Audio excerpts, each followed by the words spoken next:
we're so lucky. I would never imagine having a father as good as him, and I just can't, in this one sitting or on a film, ever capture what Dad means to us as a father. He's the best. I've been pursuing a music career for a long time, and I went to New York City for some years, and they came to visit me when I was going to graduate college, and I know that, you know, there every single moment he's been there for me, for my concerts since I was 9 years old. You know, he was just as proud.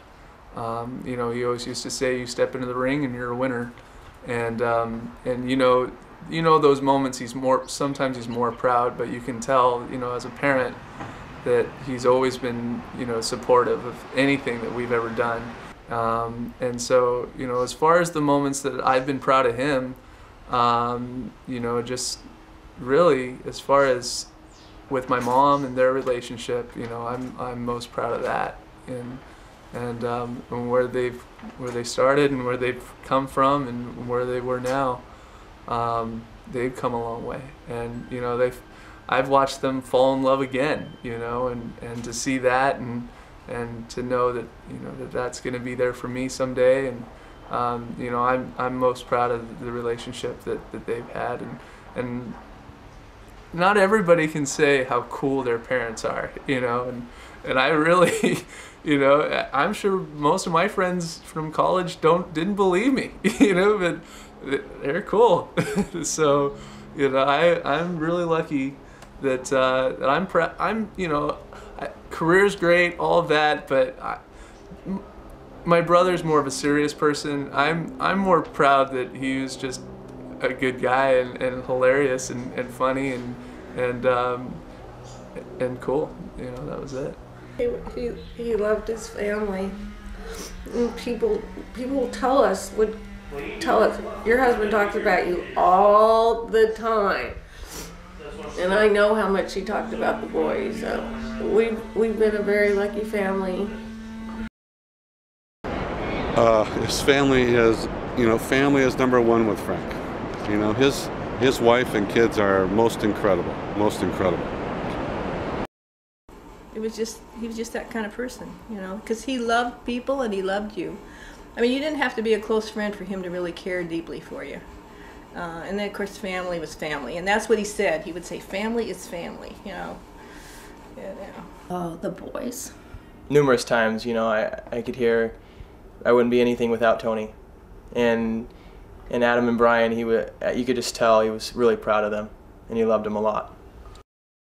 Yeah, I remember the first time that I came here for visit, just the family, and told me it's gonna be only my father, my mom, and us.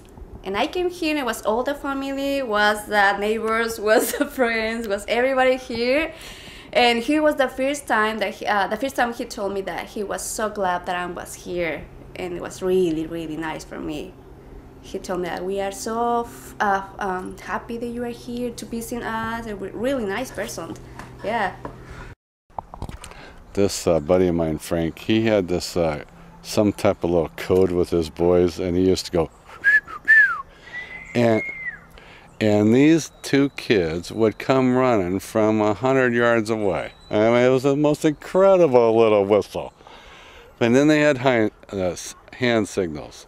Yeah, Cobb Street whistle. It was kind of the gang, and you know, everybody has gang signs. They had a whistle. And you knew, only a few people knew it, and it went a little something like that. One more time. Kind of like that, but lower pitch, a little bit.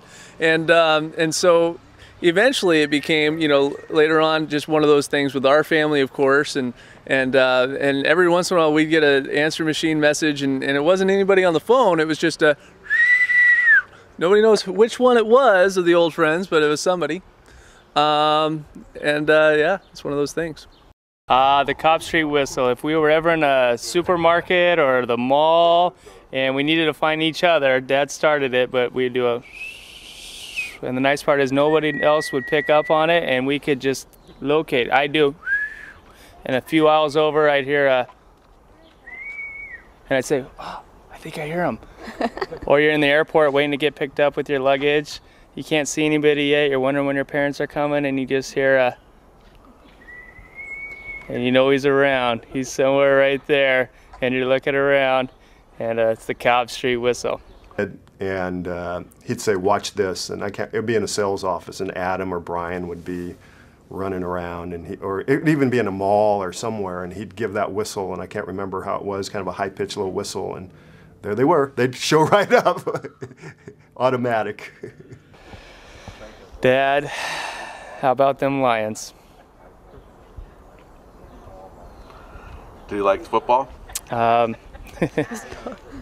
that was when I moved to Seaside. You know, I was a new kid and in high school, and it's not that cool at that age for all the other kids for their dad to drop you off and say, "I love you, son," you know, because you're making a new impression. So we had our own code, and Dad would drop me off and say, "Hey, how about them Lions?" And I'd say, yeah, Dad, okay, thanks. But he always said, "How about them Lions?" Up until a few months ago, we started saying, "I love you," and I'm so glad for that. Oh, yeah. Family was important to Frank. I think he always was looking out for Tony, and was always wanting to make sure the kids were taken care of. So that's all he talked about. It was, if you worked with Frank for one day, you heard about his boys, you heard about his dogs, you heard about his wife, you heard about his brother that they went pig hunting in San Francisco. There's some stories. It was all about his family.